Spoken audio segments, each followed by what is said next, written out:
할렐루야. 네. 기독교 윤리 제6계명 출애굽기 20장 13절 살인하지 말지니라. 잠시 기도하고 시작하겠습니다. 예수님, 오늘 기독교 윤리 가운데 주님께서 살인하지 말라는 말씀 가운데 말씀에 우리가 어떻게 살아야 할지에 대해서 방향을 잡게 하여 주시옵소서. 예수님 이름으로 기도드립니다. 아멘. 기독교 윤리가 우리가 성도가 어떻게 살아야 할 것인가. 여러분들이 이 교회에서 이런 구체적인 내용을 일러주지 아니하면은 자기 주관대로 한단 말입니다. 오늘 살인하지 말지니라에 대해서 소재가 술과 담배, 그 다음에 낙태에 관해서까지만 오늘 말씀을 나눌 건데요. 이것을 어떻게 봐야 할 것인가. 자기 멋대로 해석하는 경우가 있고, 그 다음에 교회에서 이야기 안 해서 약화시키는 경우가 있습니다. 자, 오늘 말씀 들어가겠습니다. 6계명에 요구된 의무와 금지된 법. 6계명에 요구된 의무는 무엇인가? 6계명에서 요구된 의무는 우리 자신과 다른 사람의 생명을 보존하기 위해서 주의 깊은 연구와 합법적 노력을 아끼지 않는 것이니 누구나 생명이든지 불법을 빼앗는 하는 모든 사상과 목적에 대항하고 모든 격분을 억제하고 그러한 모든 경우에 시험과 습관을 피함으로써 폭력에 대한 정당 행위, 하나님의 손길을 참아 견디는 것, 마음의 조용, 영의 육회와 고기, 음료, 약, 수면, 노동 및 오락의 온당한 사용으로 자비로운 생각, 사랑, 민망, 온유, 우아함과 친절, 화평, 부드럽고 예의 있는 언행, 간용하여 할 준비가 됨. 뒤에 뭐 내용이 많아서 넘어가겠습니다. 제 6계명이 금지된 제 공적 재판, 합법적 전쟁 혹은 정당 방위 외에 우리 자신이나 다른 사람 생명을 뺏는 모든 것, 합법적이며 필요한 생명 보존의 수단을 소홀히 하거나 포기하는 것, 제약된 분노, 정오심, 질투, 복수하려는 욕망을 가지는 것, 모든 과도한 격분, 마음을 어지럽게 하는 염려, 육류, 음료, 노동, 오락을 무절제하게 사용하는 것과 격분시키는 말, 이런 것들이 있습니다. 술과 담배, 성경에 술과 담배에 대해서 어떻게 되어 있느냐. 술은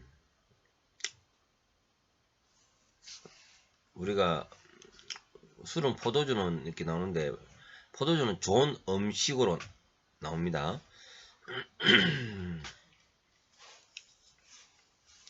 또 때로는 제사 재료도 사용하기도 하고요. 포도주는 아름다운 사랑에 비교하기도 하였습니다.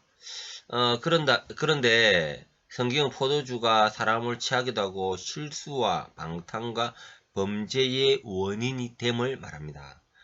노아의 실수의 가운데 술 취하고 나서 창세기 9장 20, 21절 노아가 농업을 시작하여 포도나무를 심었더니 포도주를 마시고 취하여 그 장막 안에 벌거벗은지라 이렇게 되어 있고 아들이 그에 대해서 또 이렇게 시비가 있지 않습니까?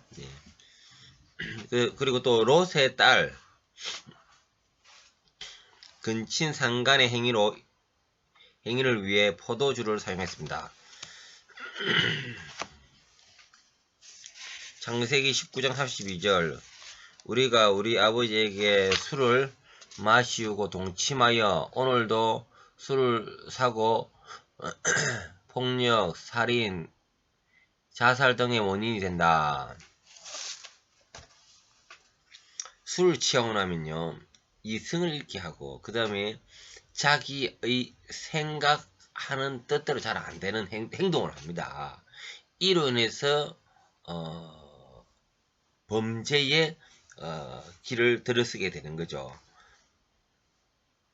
술의 폐해 때문에 성경은 금주를 교훈합니다. 금주가 있습니다. 성경에 금주가 없는 게 아닙니다.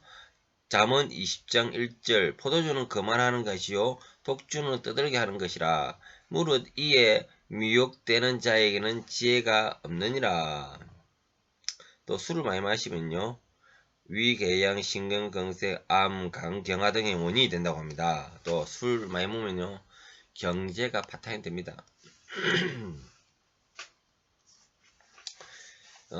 그리고 이제 담배도 술처럼 몸에 해롭게 합니다. 그리고 각종 뭐 폐암, 후두암, 위암, 모든 종류의 암과 위궤양, 심장 질환 등에 걸릴 가능성이 높습니다.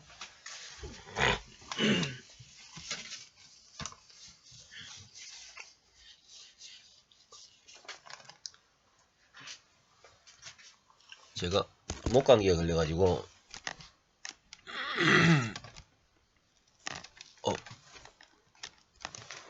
손은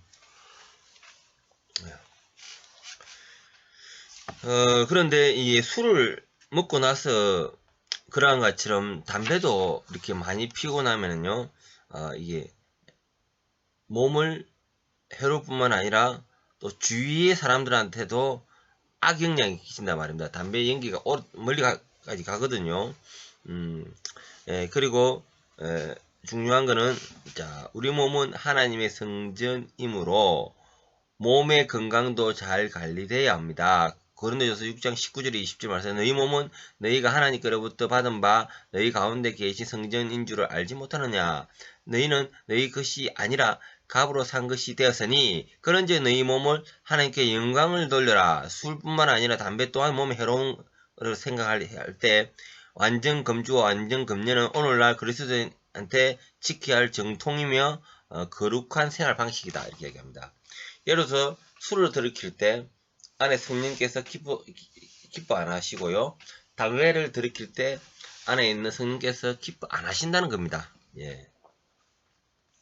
낙태에 대해서 오늘 좀 더 나누고 끝나겠습니다. 낙태는 죄라는 겁니다. 죄.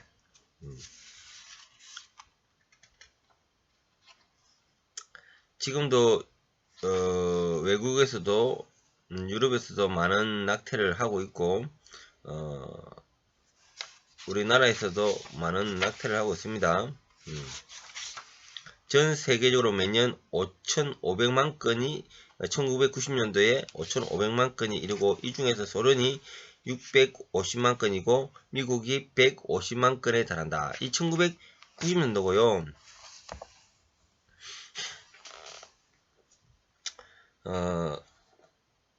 낙태는 살인하지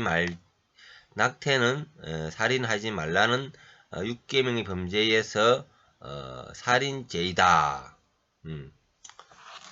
출산 전에 인간의 태아는 인간으로 간주되어야 한다. 태아는 아이라고 본다. 누가복음 1장 41절 엘리사벳이 마리아의 문안을 들을 때 아이가 복중에서 뛰노는지라. 예레미야 1장 5절 내가 너를 복중에 짓기 전에 너를 알았고 네가 태에서 나오기 전에 너를 구별하였고 너를 열방 중에 선지자로 세우느니라. 또 갈라디아 1장 15절 내 어머니의 태로부터 나를 택정하시고 은혜로 나를 부르신 이가. 특히 출애굽기 21장 22절에서 25절 낙태가 살인임을 증거한다.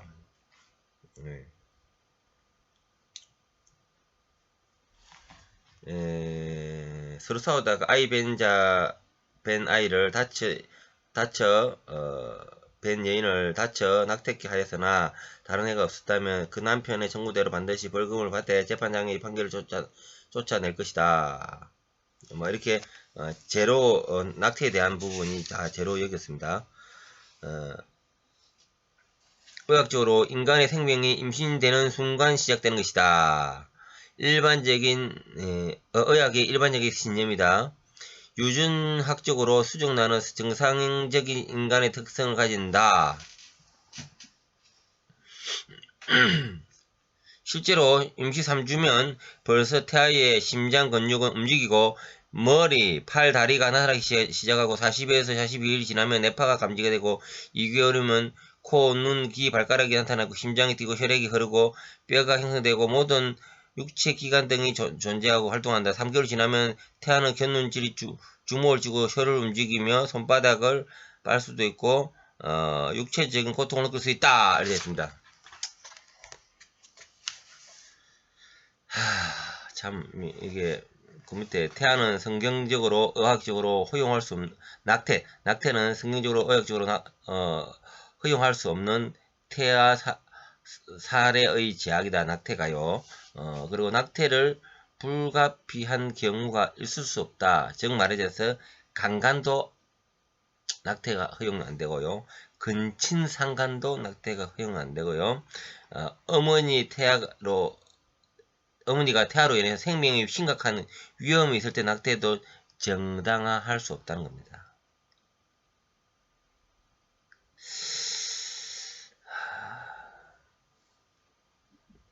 우리는 하나님의 섭리의 모든 일을 맡겨야 된다. 시작된 생명을 죽일 수 있는 그런 어머니에게도 의사에게도 어느 누구에도 없다. 낙태는 곧 살인이다. 그러므로 성도는 스스로 조심하고 자녀들에게 바른 교훈을 주어야 할 것이다. 또 오늘날 교회들이 낙태를 용납하는 것은 하나님 앞에 참으로 잘못된 일이다.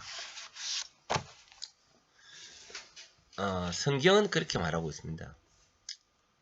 낙태, 그 또한 어떠한 불의한 가운데서 뺀 아이도 낙태하지 말라. 그 또한 죄이다. 이게 대해서 많은 논쟁이 있고요. 이로 인해서 과연 내 딸이 이런 옆에 불량배에 의한 임신이다. 과연 그럴 수 있느냐. 예. 그리스도는 기독교는 사랑이 아닌가요? 예. 우리가 성경에서 이야기하고 있는 것이 우리 가치와 방향을 설정하고 결국 더 중요한 것은 우리가 옆에서 만약 그렇게 할 때 또 꼭 그렇다고 이야기하기에는 우리가 반대 입장 갖고 볼 때 그리스도 기독교는 사랑이기 때문에 너무 또 그렇게 또 할 경우에는 참 문제가 있지 않겠나 이렇게 봐집니다. 그런데 성경에서는 무엇이라고 말하는가? 이렇게 낙태는 죄다. 원치 않는 그 어떤 임신도 다 순산해야 된다는 것을 나타내네요. 기도 마치겠습니다. 예수님 감사합니다. 오늘 저녁에 또 좋은 가르침을 주심을 감사합니다.